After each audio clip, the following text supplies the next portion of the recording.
Are you wondering why some headlines claim home prices are falling when others say they're going back up?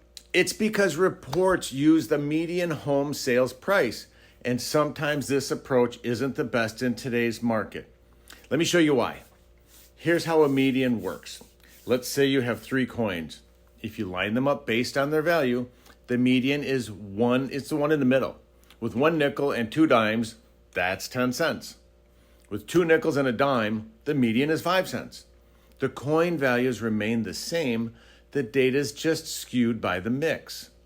With today's higher mortgage rates, people are buying less expensive homes to keep their monthly expense within their budget.